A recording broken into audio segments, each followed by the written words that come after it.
Vande Mataram student ધોરણ 12 અને વિષય સંસ્કૃત આપણે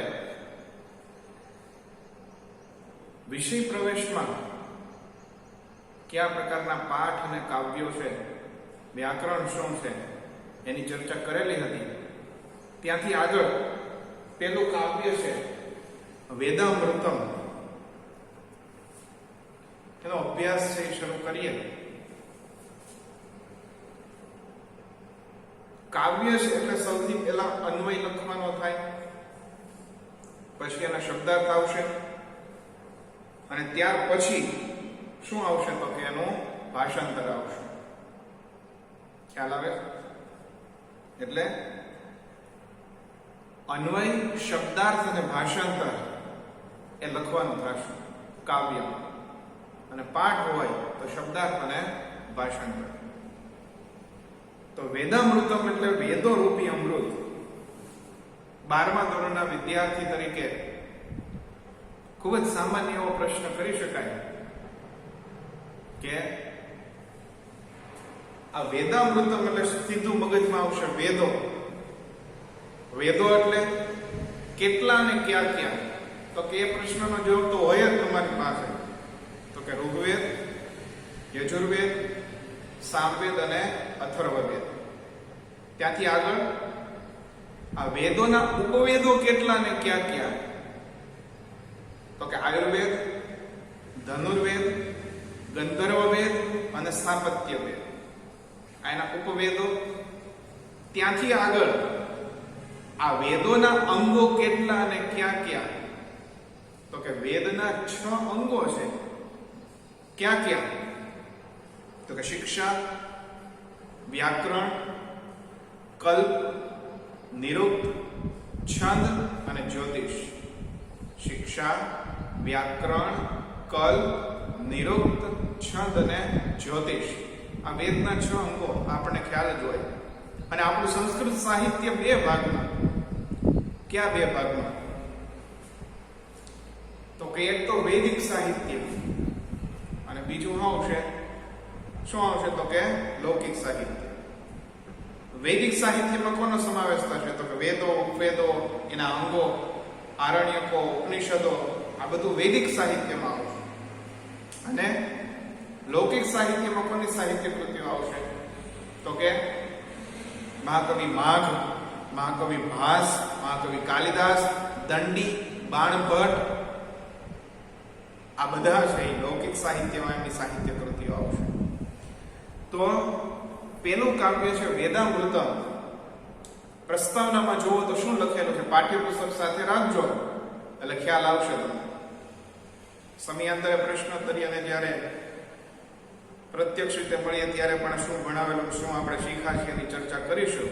અને ધ્યાનથી વિડીયો લેક્ચર જે છે એ જોવો, અભ્યાસ કરો. શું લખેલું છે કે સંસ્કૃત ભાષામાં આજે જેટલું સાહિત્ય ઉપલબ્ધ છે તેમાં પ્રાચીનતા અને પ્રમુખતાની દ્રષ્ટિએ વૈદિક સાહિત્ય આવે છે.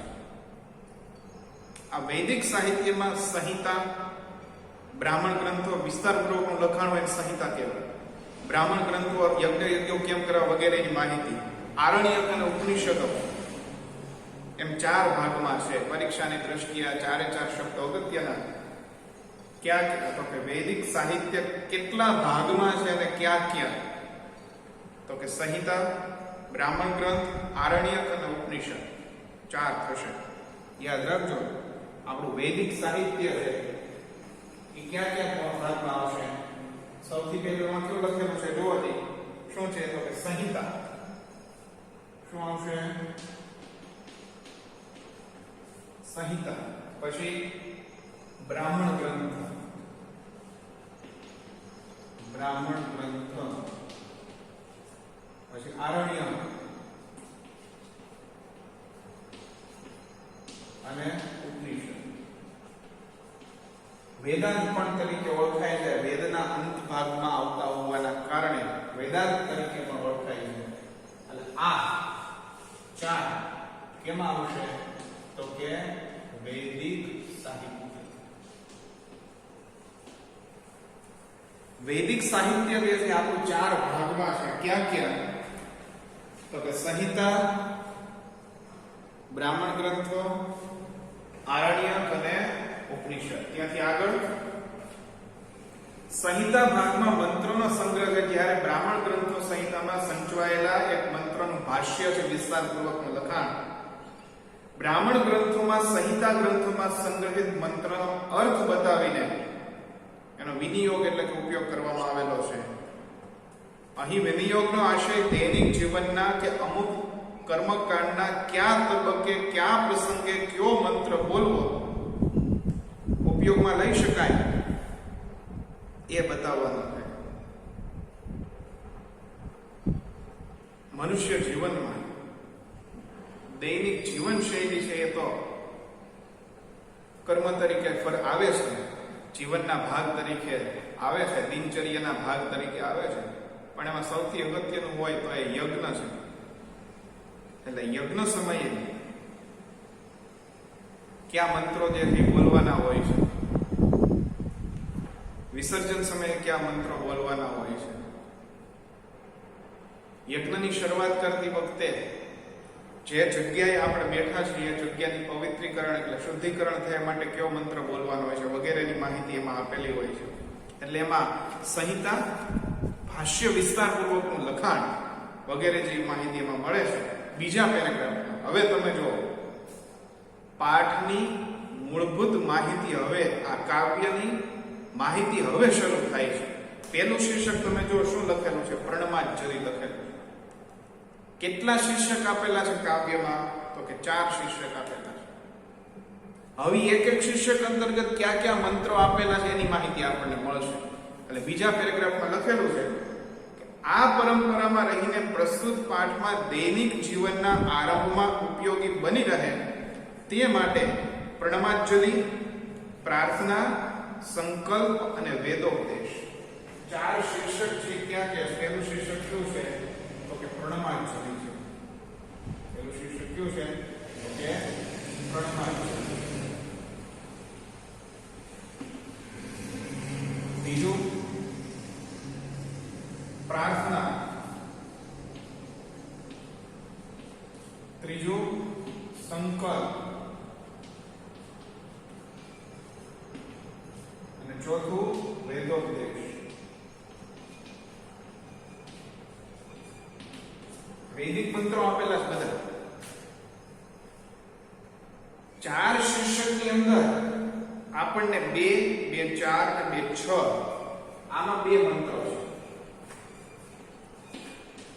આમાં 2 મંત્રો, પ્રણમાજ્જલિ શીર્ષક અંતર્ગત 2 મંત્રો, પ્રાર્થના શીર્ષક અંતર્ગત 2 મંત્રો, 4 સંકલ્પ શીર્ષક અંતર્ગત 1 મંત્ર અને વેદોપદેશ અંતર્ગત 1 મંત્ર, એમ કરીને કુલ 6 મંત્રો આપણને આપેલા છે.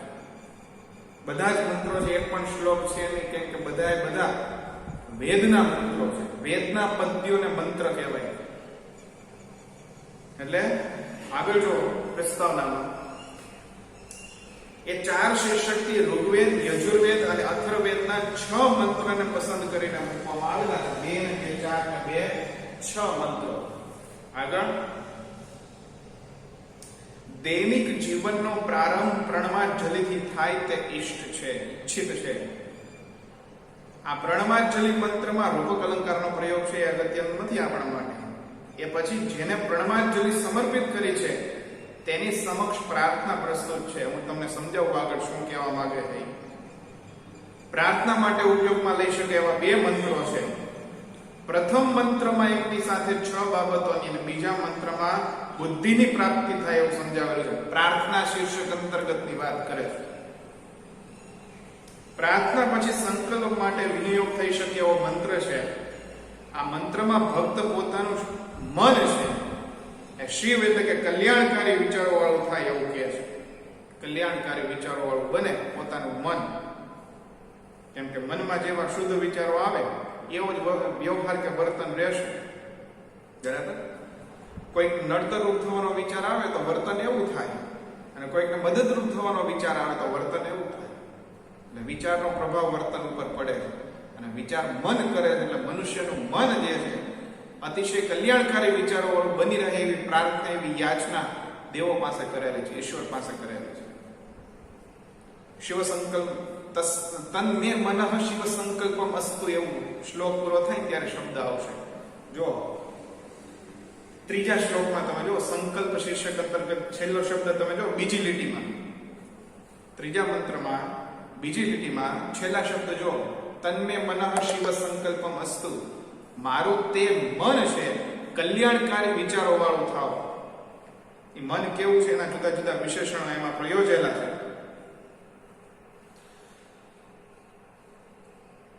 છેલ્લે વેદનો એક ઉપદેશાત્મક મંત્ર આપવામાં આવેલો છે. તેમાં માનવ માત્રને માટે લાગુ પડે એવો ઉપદેશ છે.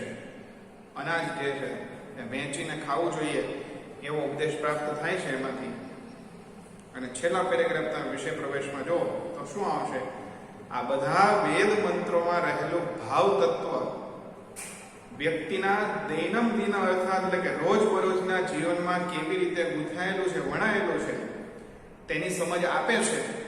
વળી આ ભાવાત્મક બધા જ કાળમાં અને બધા જ સ્થળમાં એક સમાન રીતે ઉપયોગી થઈ પડે તેવું છે.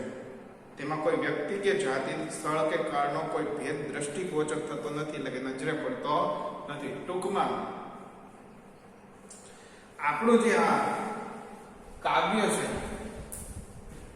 અને એનું જે શીર્ષક છે વેદામૃતમ,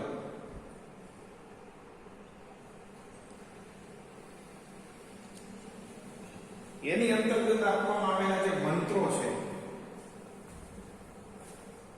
એની ખાલી થોડી ઘણી માહિતી મેળવીએ તો શું થાય? તો કે આપણું વૈદિક સાહિત્ય હજી શ્લોકોનો અભ્યાસ કરવાનો તો બાકી છે.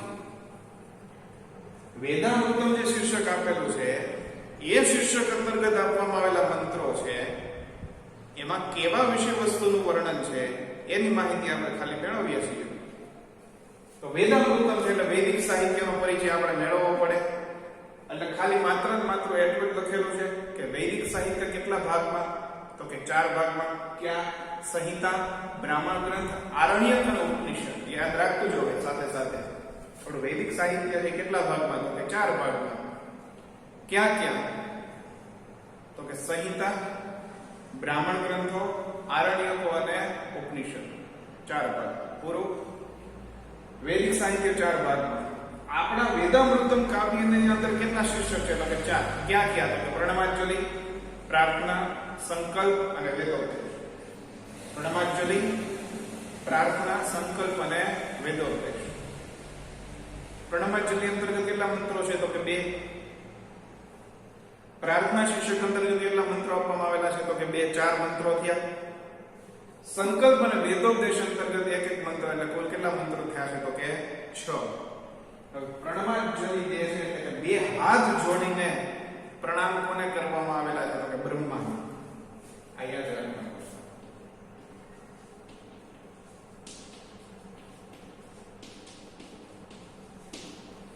કોને પ્રણામ કરવામાં આવેલા છે? તો કે બ્રહ્મા. કેવા બ્રહ્માને? કેવા ભગવાન બ્રહ્માને પ્રણામ કરવામાં આવેલા છે?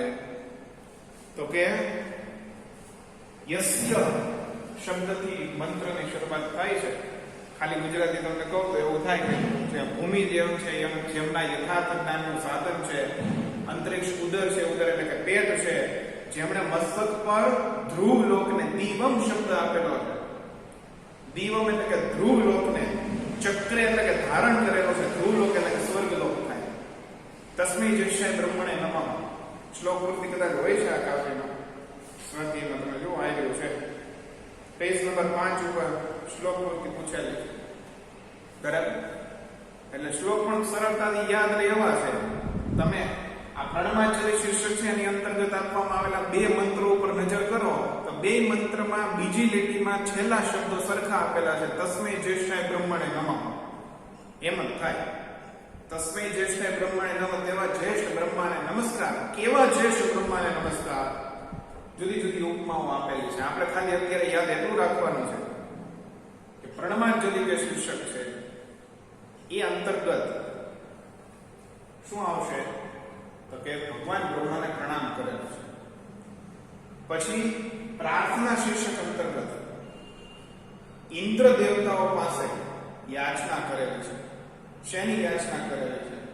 તો કે સૌભાગ્યની, ઐશ્વર્યની, સમૃદ્ધિની, શરીરની નિરોગીતાની અને મેઘાની એટલે કે બુદ્ધિની યાચના કરેલી છે. કોની પાસે યાચના કરેલી છે? તો કે ઇન્દ્ર ભગવાન પાસે. શેની યાચના કરેલી છે? તો કે એક તો સૌથી પહેલા શું આવશે? તો કે ઐશ્વર્ય, પછી સૌભાગ્ય, પછી શું આવશે? ધન સંપત્તિ, પછી શું આવશે? બુદ્ધિ વગેરે જેવી યાચના કોની પાસે કરેલી છે? તો કે ભગવાન ઇન્દ્ર પાસે કરેલી છે. પ્રાર્થના શીર્ષક અંતર્ગત જે બે મંત્રો આપવામાં આવેલા છે એમાં ભગવાન ઇન્દ્ર પાસે ઐશ્વર્ય, સૌભાગ્ય, ધન સંપત્તિ, બુદ્ધિ વગેરે પ્રાપ્ત થાય એવી યાચના કરેલી છે. સંકલ્પ શીર્ષક અંતર્ગત આપવામાં આવેલો જે મંત્ર છે એમાં મનુષ્યનું મન જે છે એ હંમેશા કલ્યાણકારી વિચારોવાળું બની રહે એવી યાચના કરેલી છે. મન કેવું બની રહે? તો કે કલ્યાણકારી વિચારોવાળું બની રહે તેવી યાચના છે. અને વેદોપદેશ છે એમાં મનુષ્ય માત્રને લાગુ પડે એવો ઉપદેશ, એટલે મનુષ્યને જે કંઈ પણ પ્રાપ્ત થાય છે કોને ઉપદેશ આપવામાં આવેલો છે? તો કે મનુષ્યને ઉપદેશ આપવામાં આવેલો. જે કંઈ પણ પ્રાપ્ત થાય પોતાના કર્મોના આધારે, એ ધન હોય કે દ્રવ્યો હોય, એ બધું વેચીને ખાવું એટલે કે ઉપયોગમાં લેવું, એ જ આપણી સંસ્કૃતિ અને આપણો ધર્મ છે. હવે ઉપદેશ, વેદોપદેશ શીર્ષક છે એના અંતર્ગત આપણને પ્રાપ્ત થાય છે. હવે તમે વિચારો શું શીખ્યા આપણે? કાવ્યનું નામ તો કે વેદામૃત. વૈદિક સાહિત્ય કેટલા ભાગમાં? તો કે 4 ભાગ. ક્યાં? સંહિતા, બ્રાહ્મણ ગ્રંથો, આરણ્યક અને ઉપનિષદ. કેટલા શીર્ષક? તો કે 4. ક્યાં? તો કે પ્રણમાંજલિ, પ્રાર્થના, સંકલ્પ અને વેદોપદેશ. પ્રણમાંજલિ અંતર્ગત જે છે શું આવશે? તો કે ભગવાન બ્રહ્માને નમન કરેલું છે. કેવા ભગવાન બ્રહ્મા? એનું અનુવાદ આપણે જોશું મંત્રનું, ત્યારે ખ્યાલ આવશે. ત્યાર પછી પ્રાર્થના કોને કરેલી છે? તો કે ઇન્દ્ર દેવતાને. શું પ્રાપ્ત થાય? તો કે બુદ્ધિ, ઐશ્વર્ય, ધન સંપત્તિ પ્રાપ્ત થાય એવું. એના 2 મંત્રો છે. સંકલ્પ અંતર્ગત મનુષ્યનું મન જે છે એ કેવું બની રહેશે? તો કે કલ્યાણકારી વિચારો વાળું બની રહે તેવી યાચના. અને છેલ્લો જે મંત્ર છે વેદોપદેશ શીર્ષક અંતર્ગત આપવામાં આવેલો છે એમાં મનુષ્યને લાગુ પડે એવા ઉપદેશો આપેલા છે. એટલે હવે આ જે મંત્રો આપેલા છે એમાં અન્વય, શબ્દાર્થ અને ભાષાંતર સહિતનો અભ્યાસ કરીએ એ પહેલા તમે જુઓ, ઋગ્વેદ હોય ને, ઋગ્વેદ અને યજુર્વેદ, 4 વેદો આપણને ખ્યાલ છે. ઋગ્વેદ, યજુર્વેદ, અથર્વવેદ અને સામ. અથર્વવેદના મંત્રોની ગોઠવણી કાંડ પ્રમાણે થાય. યજુર્વેદના મંત્રોની ગોઠવણી અધ્યાય પ્રમાણે થશે. અને ઋગ્વેદ અને સામવેદ છે એના મંત્રો વિભાગ પ્રમાણે ચાલશે. એટલે એમાં તમે જો 3 નંબર આપેલા છે. અથર્વવેદ 10મો કાંડ, 7મો અધ્યાય અને 32મો શ્લોક અથર્વવેદ પ્રમાણે થશે. એટલે એમાં મંડળ ક્રમ અને અષ્ટક્રમ પ્રમાણે પણ ગોઠવણી થાય આખી. એટલે એ મંત્રો, એ જે નંબર આપેલા છે એ કાંડ, અધ્યાય અને મંત્ર. ઋગ્વેદ હોય, આપણે યજુર્વેદ હોય તો અધ્યાય અને મંત્ર આપી દીધા. બરાબર? અને જે પાઠ્યપુસ્તકમાં આપવામાં આવેલા મંત્રો છે એમાં પેલા આ પ્રકારે લીટી કરેલી છે. ધારો કે આ ઉપનિષદ શબ્દ હોય ને તો એમાં એની ઉપર આવી રીતના લીટી કરેલી છે. તો એ શું છે? શું બતાવે છે? તો કે પ્રકારનો સ્વર બતાવે છે. સ્વરના 3 પ્રકાર: ઉદ્દાત, અનુદાત અને સ્વરિત સ્વર. આ પૂછાતું નથી પણ છતાં આપણી જાણ માટે છે. જે મંત્રમાં ઊભી લીટી કરવામાં આવેલી છે, આડી લીટી કરવામાં આવેલી છે, એમાં એની માહિતી જો કે પાઠ્યપુસ્તકમાં આપેલી છે. તમે જો ઉદાત્ત સ્વર, અનુદાત્ત સ્વર અને સ્વરિત સ્વર નથી, બરાબર? ટૂંકમાં એ સ્વરના પ્રકારો આપેલા છે એટલે એ ઉપયોગમાં નથી, પણ ભાષાંતર જે છે એ આપણા માટે ઉપયોગી છે. એટલે અન્વય શબ્દાર્થને ભાષાંતર જે છે એ કરવાનું થાય. એટલે નેક્સ્ટ વિડિયો લેક્ચરની અંદર આપણે આ જે શીર્ષક અંતર્ગત આપેલા મંત્રો છે એનો અભ્યાસ કરીશું. પહેલેથી જ સારી રીતે અભ્યાસ સાથે જોડાયેલા રહે તેવો પ્રયાસ કરવાનો છે. નેક્સ્ટ વિડિયો લેક્ચરમાં મળશું. ધન્યવાદ.